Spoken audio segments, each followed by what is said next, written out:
Welcome to interest learning spot.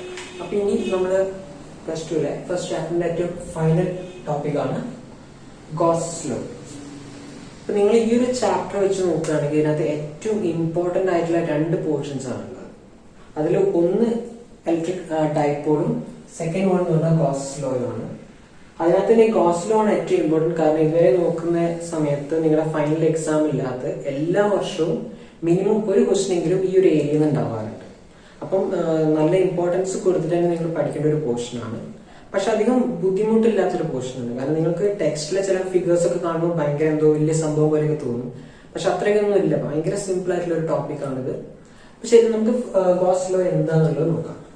അപ്പൊ Gauss law പറയുന്നത് എന്താണെന്ന് വെച്ചാൽ total electric flux passing over a closed surface in vacuum is 1 by epsilon 0 times the total charge inside the surface.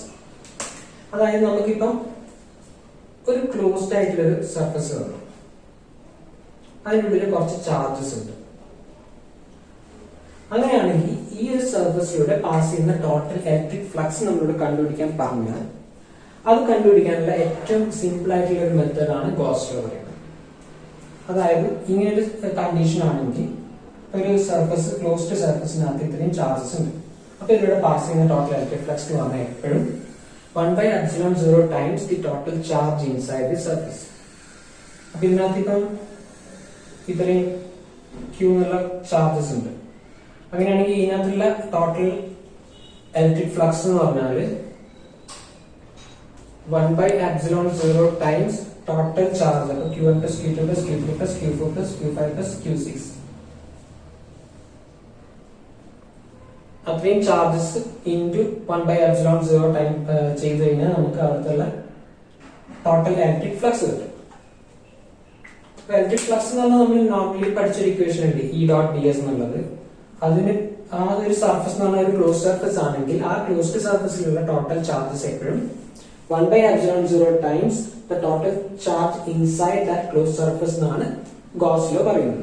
ഇതിനകത്ത് epsilon 0 എന്ന് പറഞ്ഞാൽ നമ്മുടെ പെർമിറ്റിവിറ്റിയും free space, അതിന്റെ value 8.85 into 10⁻⁻² c²/Nm². അതൊന്ന് ഓർത്തിരിക്കണം. അഥവാ പ്രോബ്ലം ചോദിക്കുകയാണെങ്കിൽ ഈ ഒരു വാല്യൂ സബ്സ്റ്റിറ്റ്യൂട്ട് ചെയ്യേണ്ടി വരും. ചിലപ്പോൾ അത് ക്വസ്റ്റ്യൻ പേപ്പറിൽ തരാൻ ചാൻസ് ഇല്ല epsilon 0ന്റെ വാല്യൂ. ഇപ്പം സബ്സ്റ്റിറ്റ്യൂട്ട് ചെയ്യേണ്ട കേസ് ആണെങ്കിൽ ആ വാല്യൂ ഓർത്തിരിക്കണം. നിങ്ങൾ ആഡ് ചെയ്യുന്ന സമയത്ത് നോക്കേണ്ടത് ഇതിന്റെ ടോട്ടൽ ചാർജസ് നിങ്ങൾ സൈൻ കൺവെൻഷൻ വെച്ച് തന്നെ ആഡ് ചെയ്യണം. അതായത് പോസിറ്റീവ് ഒക്കെ ആഡ് ചെയ്യാൻ നെഗറ്റീവ്സ് വരുമ്പോൾ സബ്ട്രാക്ട് ചെയ്യാവുന്ന രീതിയിൽ. അതായത് ഇപ്പം നിങ്ങളുടെ സർഫസിൽ ഇതിപ്പോ വന്ന് 2 -3 +1 -2 ഇങ്ങനെയൊരു ചാർജ് ആണെങ്കിൽ ഇതിനകത്തുള്ള ടോട്ടൽ ചാർജ് നമ്മൾ എങ്ങനെയാണ് സൈൻ കൺവെൻഷൻ വെച്ചെടുക്കുകയാണെങ്കിൽ 1 + 2 + 1 -3 -2 എന്നുള്ള കേസിലാണ് വരിക. ഇത് നമുക്ക് -1 ആണ് അതിനകത്തുള്ള നെറ്റ് ചാർജ് വരുന്നത്. അപ്പം -1 by epsilon 0 ആയിരിക്കും 5 നെറ്റ് എന്ന് പറഞ്ഞത് ഈ ഒരു കേസിൽ. അപ്പൊ നമ്മൾ ടോട്ടൽ ചാർജ് എടുക്കുമ്പോൾ എപ്പോഴും സൈൻ കൺവെൻഷൻ വെച്ചിട്ട് ടോട്ടൽ ചാർജ് എത്രയാണെന്നുള്ളത് നോക്കുക. അത് ഡിവൈഡ് ബൈ epsilon 0 ചെയ്ത് കഴിഞ്ഞാൽ ആ ഒരു സർഫസിന്റെ അകത്തുള്ള ടോട്ടൽ ഇലക്ട്രിക് ഫ്ലക്സ് നമുക്ക് കണ്ടുപിടിക്കാൻ പറ്റും. ഇതിന്റെ ഒരു പ്രൂഫ് നമുക്ക് എങ്ങനെയാണെന്നുള്ളത് നോക്കാം. ഇത് പ്രൂവ് ചെയ്യാൻ വേണ്ടിയിട്ട് നമ്മളൊരു സ്ഫെറിക്കൽ ഒരു ബോഡി കൺസിഡർ ചെയ്യണം. അതായത് ഒരു സ്ഫെറിക്കൽ ആയിട്ടുള്ളൊരു സർഫസ്, അതിന്റെ ഉള്ളിൽ ക്യൂ എന്ന് പറഞ്ഞൊരു ചാർജ് ഉണ്ട്. ഇപ്പൊ നമ്മളൊരു ഗോസ്സ് തിയറം വെച്ച് നോക്കുകയാണെങ്കിൽ ക്യൂ എന്നുള്ളൊരു charge enclosed by a spherical surface. ഈ ഒരു സ്ഫെറിക്കൽ സർഫസിന്റെ റേഡിയസ് എന്ന് പറഞ്ഞാൽ നമുക്ക് സ്മോൾ r എന്നുള്ള രീതിയിൽ കൺസിഡർ ചെയ്യാം. അപ്പം ഈ ഒരു ചാർജ് ക്യൂ കാരണം ഇവിടെ ഒരു ഇലക്ട്രിക് ഫീൽഡ് ഉണ്ടാവും. അത് നമ്മൾ ഫീൽഡ് ലൈൻസ് വെച്ചിട്ട് ഇതേപോലെ റെപ്രസെന്റ് ചെയ്യും. ഞാൻ ജസ്റ്റ് 4 ലൈൻസ് വരച്ചതേ ഉള്ളൂ. ശരിക്കും ടോട്ടൽ സർഫസിലൂടെ ഈക്വൽ ആയിട്ട് ഇങ്ങനെ ഉണ്ടാവും. അപ്പൊ നമ്മൾ ഇതിനകത്ത് ഒരു ചെറിയൊരു പോർഷൻ, ഒരു ds എന്നൊരു സ്മോൾ ഏരിയ കൺസിഡർ ചെയ്യാം. അപ്പൊ ആ ഒരു ഏരിയയിലൂടെ പാസ് ചെയ്യുന്ന ഫീൽഡ് നമുക്ക് ഈ എന്നുള്ള രീതിയിൽ റെപ്രസെന്റ് ചെയ്യാം. അപ്പൊ നമ്മൾ പഠിച്ചിട്ടുണ്ട് ഇലക്ട്രിക് ഫ്ലക്സിന്റെ ഫോർമുല ഫൈ എന്ന് പറഞ്ഞാൽ എന്തായിരുന്നു? Integral E dot ds.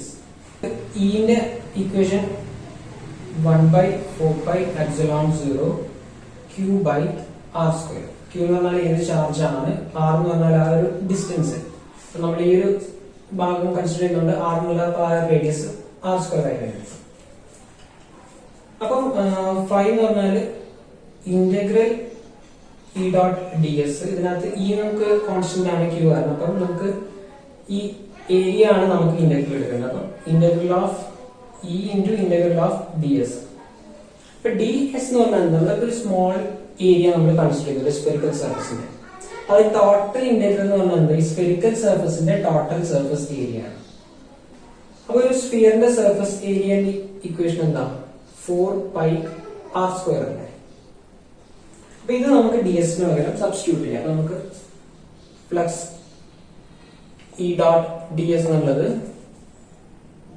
E into 4πr² എന്ന് കിട്ടും. പിന്നെ ഇന്റെ ഇക്വേഷൻ നമുക്കറിയാം 1/4πε0 q/r². അപ്പൊ അത് നമ്മൾ അവിടെ സബ്സ്റ്റിറ്റ്യൂട്ട് ചെയ്യാം.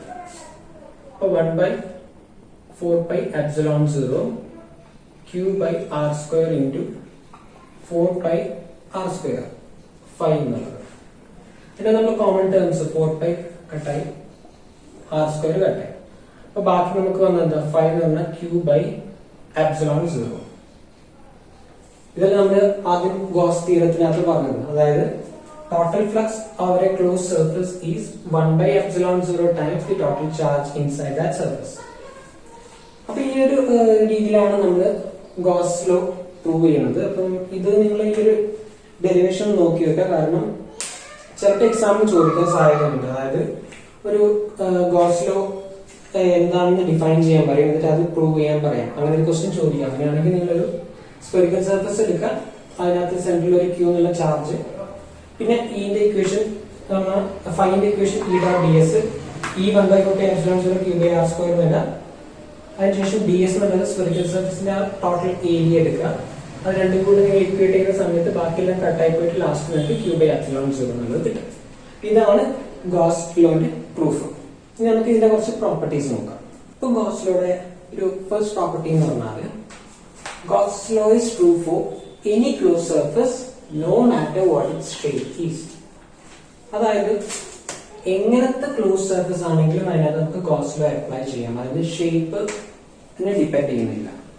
ഇങ്ങനത്തെ ഒരു കേസ് നോക്കുകയാണെങ്കിൽ നമ്മൾ ക്യൂ എന്നുള്ളൊരു ചാർജ് നമ്മളൊരു ക്യൂബിക്കൽ ഷേപ്പിനകത്ത്, ഒരു സ്ഫെറിക്കൽ ഷേപ്പിനകത്തും ഒരു സിലിണ്ടറിക്കൽ ഷേപ്പിനകത്തും വെക്കുന്നു. അങ്ങനെയാണെങ്കിൽ നമ്മൾ ഗോസ് ലോ അപ്ലൈ ചെയ്യുമ്പോൾ ഫൈ എന്ന് പറഞ്ഞാൽ എന്തായിരുന്നു? q/ε0 ആയിരിക്കും. അപ്പൊ അങ്ങനെ കാൽക്കുലേറ്റ് ചെയ്യുന്ന സമയത്ത് ഈ ക്യൂബിക്കൽ ഷേപ്പിനകത്തും സ്ഫെറിക്കൽ ഷേപ്പിനകത്തും സിലിണ്ടറിക്കൽ ഷേപ്പിനകത്തും കിട്ടുന്ന ഫൈന്റെ വാല്യൂ എന്ന് പറഞ്ഞാൽ എപ്പോഴും ഈക്വൽ ആയിരിക്കും. അപ്പൊ അതിനകത്ത് ഇപ്പൊ ഇങ്ങനത്തെ ഒരു ഷേപ്പ് ആണെങ്കിൽ പോലും നമുക്ക് സെയിം ചാർജസ് ആണ് അതിനുള്ളിൽ ഉള്ളതെങ്കിൽ അതിനകത്ത് കിട്ടുന്ന ഇലക്ട്രിക് ഫ്ലക്സ് എന്ന് പറഞ്ഞാൽ സെയിം ആയിരിക്കും. അപ്പൊ അതിനകത്ത് നമുക്ക് മനസ്സിലാക്കുന്നത് ഗോസ് ലോ എന്ന് പറഞ്ഞാൽ true for any close surface. ഏത് ക്ലോസ്ഡ് സർഫസ് ആണെങ്കിലും അതിനകത്ത് നമുക്ക് ഗോസ് ലോ അപ്ലൈ ചെയ്യാൻ പറ്റും. ആ ഷേപ്പ് അവിടെ ഡിപ്പെൻഡന്റ് അല്ല. എങ്ങനത്തെ ഷേപ്പ് വേണമെങ്കിലും ആയിക്കോട്ടെ, അതൊരു ക്ലോസ്ഡ് സർഫസ് ആണ്, അതിനുള്ളിൽ ചാർജ് ഉണ്ടെന്നുണ്ടെങ്കിൽ അതിനകത്ത് നമുക്ക് ഗോസ് ലോ അപ്ലൈ ചെയ്യാൻ പറ്റും. So it's not depending upon shape. Next എന്ന് പറഞ്ഞാല് ഗോസ് ലോ അപ്ലൈ ചെയ്യുമ്പോൾ consider only the charges inside the surface. അതായത് ആ ഒരു പെർട്ടിക്കുലർ ക്ലോസ്ഡ് സർഫസിന് അകത്തുള്ള ചാർജസ് മാത്രമേ നമ്മൾ കൺസിഡർ ചെയ്യാൻ പാടുള്ളൂ. ഇതേപോലെ ഒരു ഷേപ്പ് ഉണ്ട്, അതിന്റെ പുറത്ത് 2 ചാർജസ് ഉണ്ട്, ഉള്ളിൽ 3 ചാർജസ് ഉണ്ട്. നമ്മൾ ഗോസ് ലോ അപ്ലൈ ചെയ്തിട്ട് ഇതിന്റെ അകത്തേക്ക് ഇതിലൂടെയുള്ള ടോട്ടൽ ഇലക്ട്രിക് ഫ്ലക്സ് കണ്ടുപിടിക്കുന്ന സമയത്ത് ഇതിന്റെ ഉള്ളിലുള്ള ചാർജസ് മാത്രമേ നമ്മൾ കൺസിഡർ ചെയ്യാൻ പാടുള്ളൂ. പുറത്ത് എത്ര ചാർജസ് എന്തൊക്കെ ഉണ്ടെങ്കിലും അത് നമ്മൾ കൺസിഡർ ചെയ്യില്ല.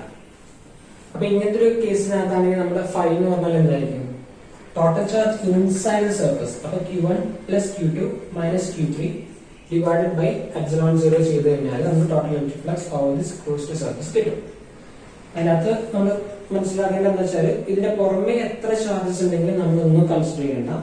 ഗോസ് ലോ അപ്ലൈ ചെയ്യുമ്പോൾ ആ സർഫസിന്റെ അകത്ത് ഏതൊക്കെ ചാർജസ് ഉണ്ടോ അത് മാത്രം എടുത്താൽ മതി. ഇപ്പൊ ഞാനൊരു ഗോസ് സർഫസ്, ഇപ്പൊ ഇതിന്റെ പുറത്ത് ഇങ്ങനെ ഒരു സർഫസ് ആണ് ഞാൻ കൺസിഡർ ചെയ്തതെന്ന് വിചാരിച്ചോ. അങ്ങനെയായിരുന്നെങ്കിൽ ഈ പുറമെയുള്ള ഈ ചാർജസും കൂടി എടുക്കണം. കാരണം ഈ ഒരു സർഫസ് വെച്ച് നോക്കുമ്പോൾ ഇതും അതിന്റെ ഉള്ളിലിരിക്കുന്ന ചാർജസ് ആണ്. പക്ഷെ ഇങ്ങനെ ഒരു സർഫസ് അതിന്റെ ഉള്ളിൽ നമ്മൾ കൺസിഡർ ചെയ്യുമ്പോൾ ഇത് രണ്ടും ഈ സർഫസിന്റെ പുറത്താണ്. അപ്പൊ അത് നമ്മൾ കൺസിഡർ ചെയ്യേണ്ട, അതിന്റെ ഉള്ളിൽ എടുക്കുന്നത്. ഇപ്പൊ നമ്മൾ ഏതാണോ സർഫസ് എടുക്കുന്നത് അതിന്റെ ഉള്ളിൽ വരുന്ന ചാർജസ് മാത്രമേ നമ്മൾ കാൽക്കുലേറ്റ് ചെയ്യാൻ എടുക്കാൻ പാടുള്ളൂ. നെക്സ്റ്റ് എന്ന് പറയുന്നത് if there are n symmetric phases, flux through any one phase is 1/n times total flux. അതായത് ഇപ്പൊ നമ്മളൊരു ചാർജിനെ ഒരു ചാർജ് ഒരു സർഫസിന്റെ ഉള്ളിലുണ്ട്. അപ്പൊ ആ സർഫസ് എന്ന് പറഞ്ഞാൽ സിമെട്രിക് ആയിട്ടുള്ള ഫേസസ് കൊണ്ടുള്ള ഒരു സർഫസ് ആണെന്ന് വിചാരിക്കാം. ഏറ്റവും സിമ്പിൾ ആയിട്ട് പറയുകയാണെങ്കിൽ ഒരു ക്യൂബ് എന്ന് പറഞ്ഞാൽ എല്ലാ ഫേസസും സെയിം അല്ലേ. അപ്പൊ ക്യൂബിന്റെ ഏറ്റവും സെന്ററിൽ നമ്മളൊരു ക്യൂ എന്നുള്ളൊരു ചാർജ് വെച്ച് കഴിഞ്ഞാൽ ഈ ഫേസസ് എല്ലാം ആ ക്യൂവിന് സിമെട്രിക് ആയിട്ടാണ് നിൽക്കുന്നത്. അതായത് ആ ഒരു ക്യൂ സെന്ററിൽ ആയതുകൊണ്ട് അതിന് ഈക്വൽ ഡിസ്റ്റൻസിലായിരിക്കും, പിന്നെ ഈക്വൽ ഷേപ്പ് ആൻഡ് സൈസ് ആയിട്ടായിരിക്കും എല്ലാ ഫേസസും നിൽക്കുന്നത്. അപ്പൊ ആ ഒരു ക്യൂ എന്നുള്ള ചാർജിന് അബൌട്ടായിട്ട് ഈ ഫേസസ് എല്ലാം സിമെട്രിക് ആണ്. അപ്പൊ അങ്ങനെയാണെങ്കിൽ ഇതിനകത്തുള്ള ഏതെങ്കിലും ഒരു ഫേസിൽ കൂടെ ഉള്ള ഇലക്ട്രിക് ഫ്ലക്സ് നമുക്ക് കണ്ടുപിടിക്കണമെങ്കിൽ ഫസ്റ്റ് നമ്മൾ ടോട്ടൽ ഫ്ലക്സ് കണ്ടുപിടിക്കാം. അതെങ്ങനെയായിരുന്നു? ടോട്ടൽ ഇലക്ട്രിക് ഫ്ലക്സ് എന്ന് പറഞ്ഞാൽ Q/ε0 നമ്മുടെ ഗോസ് തിയറം വെച്ചിട്ട്. ഇനി അതിനകത്തുള്ള ഏതെങ്കിലും ഒരു ഫേസിലുള്ള കണ്ടുപിടിക്കണമെങ്കിൽ ആ ഫൈ നെറ്റ് നമ്മൾ കണ്ടുപിടിച്ചിട്ട് അതിനെ ഡിവൈഡഡ് ബൈ n ചെയ്യണം. ഈ n എന്ന് പറഞ്ഞാൽ എത്ര സിമെട്രിക് ഷേപ്പ് സിമെട്രിക് ആയിട്ടുള്ള ഫേസസ് ഉണ്ടെന്നുള്ളത് അതിനെ കൊണ്ട് ഡിവൈഡ് ചെയ്ത് കഴിഞ്ഞാൽ നമുക്കൊരു ഫേസിൽ കൂടെ ഉള്ളത് കിട്ടും. അപ്പൊ phi net divide by n, അല്ലെങ്കിൽ ഫൈ നെറ്റ് എന്ന് പറഞ്ഞാൽ നമുക്ക് Qin/ε0 ആണ്. അപ്പൊ 1/n ഇൻറ്റു Qin/ε0 ഈ ഒരു ഇക്വേഷൻ വെച്ചിട്ട്. അപ്പം ഇത് വേണമെങ്കിൽ നിങ്ങൾക്ക് എക്സാമിന് ചോദിക്കാം. അതായത് ഇപ്പൊ ഒരു ചാർജ് Q ഏതെങ്കിലും ഒരു വാല്യൂ തരും, ഒരു 12 കൂളം അല്ലെങ്കിൽ ഒരു 8 കൂളം എന്നുള്ള ഒരു ചാർജ് തരും. അതിനെ ഇപ്പൊ ഒരു 12 സിമെട്രിക് ഫേസസ് ഉള്ള ഒരു സർഫസിനകത്ത് സെന്ററിൽ വെച്ചിട്ടുണ്ടെന്ന് പറയും. അപ്പം ക്യൂവിന്റെ വാല്യൂ കിട്ടി.